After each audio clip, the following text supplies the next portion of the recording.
ओम ब्रह्म सत्यम सर्वाधार। आज दास का प्रसंग, छोटा ना समझें किसी भी काम को। बहुत ही सुंदर प्रसंग है। भक्ति को देने वाला किस प्रकार से भक्त इस प्रभु की कृपा में लग जाता है, किस प्रकार प्रभु उससे प्रसन्न होते हैं। तो आज इस प्रसंग से जानें कि भक्ति किस प्रकार हमें करनी चाहिए और इस समाज में रहकर कैसी भक्ति करें ताकि प्रभु हमसे प्रसन्न हों। तो इसको श्रवण करें। एक बार भगवान अपने एक निर्धन भक्त से प्रसन्न होकर उसकी सहायता करने उसके घर साधु के वेश में पधारे। उनका ये भक्त जाति से चर्मकार था और निर्धन होने के बाद भी बहुत दयालु और दानी प्रवृत्ति का था। वो जब भी किसी साधु संत को नंगे पांव देखता तो अपने द्वारा गांठी गई जूतियां या चप्पलें बिना दाम लिए उन्हें पहना देता।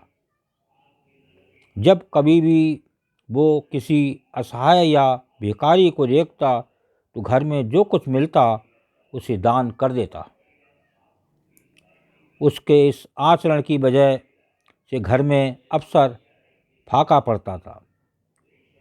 उसकी इन्हीं आदत से परेशान होकर उसके माँ बाप ने उसकी शादी करके उसे अलग कर दिया ताकि वो गृहस्थी की जिम्मेदारियां को समझे और अपनी आदतें सुधारे। लेकिन इसका उस पर कोई असर नहीं हुआ और वो पहले की ही तरह लोगों की सेवा करता रहा। भक्त की पत्नी भी उसे पूरा सहयोग देती थी। देखिए, ऐसे भक्ति होती है, इस प्रकार भक्ति होती है। भक्त को लगे रहना चाहिए और उसको अपनी एक ईश्वर आज्ञा के अनुसार उसे चलते रहना चाहिए। तो कृपा प्रभु की उस पर बनी रहती है।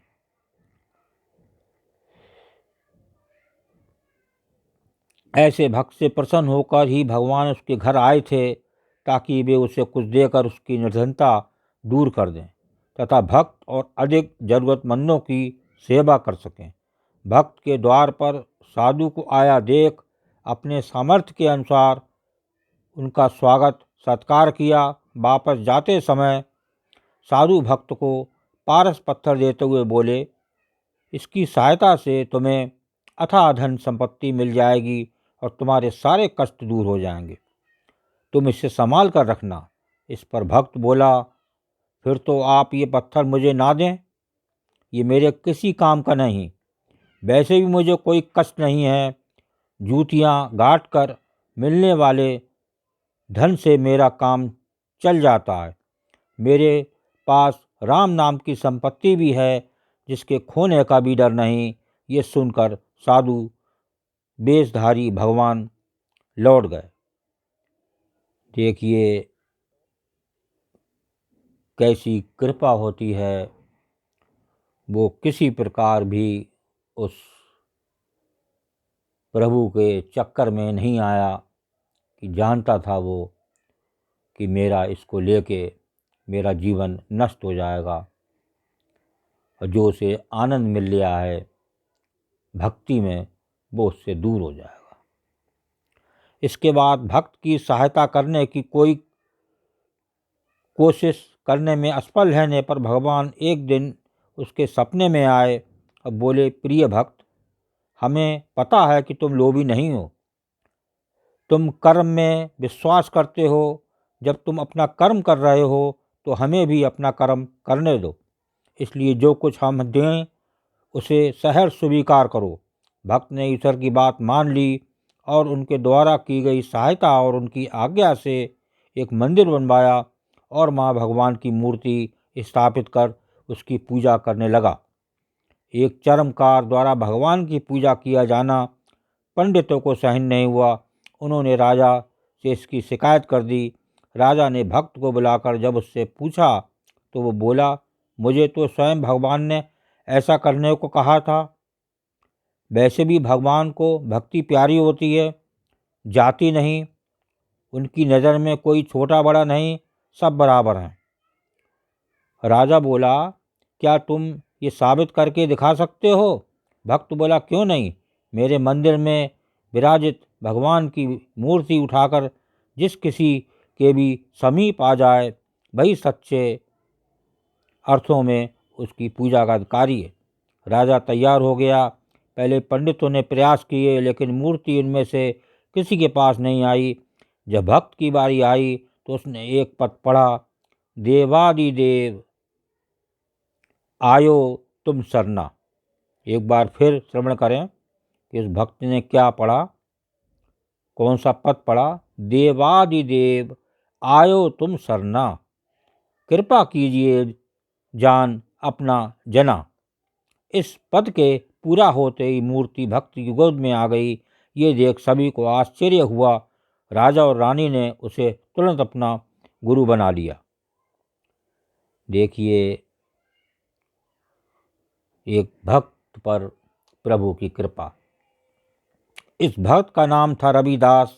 जी हाँ, यही जिन्हें हम संत रविदास जी या संत रविदास जी के नाम से भी जानते हैं, जिनकी महिमा सुनकर संत पीपा जी, श्री गुरु नानक देव जी, श्री कबीर साहब जी और मीराबाई जी भी उनसे मिलने गए थे। यहाँ तक कि दिल्ली का शासक सिकंदर लोदी भी उनसे मिलने आया था। उनके द्वारा रचित पदों में से 39 को श्री गुरु ग्रंथ साहिब में भी शामिल किया गया है। लेकिन सबसे महत्वपूर्ण बात यह कि इन सबके बाद भी संत रविदास जीवन भर चमड़ा कमाने और जूते गाड़ने का काम करते रहे, क्योंकि वे किसी भी काम को छोटा नहीं मानते थे। जिस काम से किसी के परिवार का भरण पोषण होता हो, वो छोटा कैसे हो सकता है। देखिए, इस प्रसंग में कुछ श्रवण करके इसकी पूरी जानकारी हासिल करें, कैसे भक्ति होती है। इस प्रकार की भक्ति चाहिए प्रभु को, हर पल प्रभु की भक्ति, हर श्वास, एक एक श्वास बहुत कीमती है, जो पता नहीं ये कब चोला इस संसार से विदा हो जाए। तो हम क्यों ना उससे पहले अपनी सांसों को इस प्रभु के चरणों में जाने दें और इस संसार से विदा होकर एक मोक्ष की प्राप्ति का आनंद लें। ओम ब्रह्म सत्यम सर्वाधार दास का अगर ये चैनल अच्छा लगा हो तो इसे सब्सक्राइब करें, बेल प्रेस करें, लाइक करें, शेयर करें, ताकि आगे आने वाला वीडियो सर्वप्रथम यूट्यूब में मिले। ब्रह्म सत्यम सर्वाधार।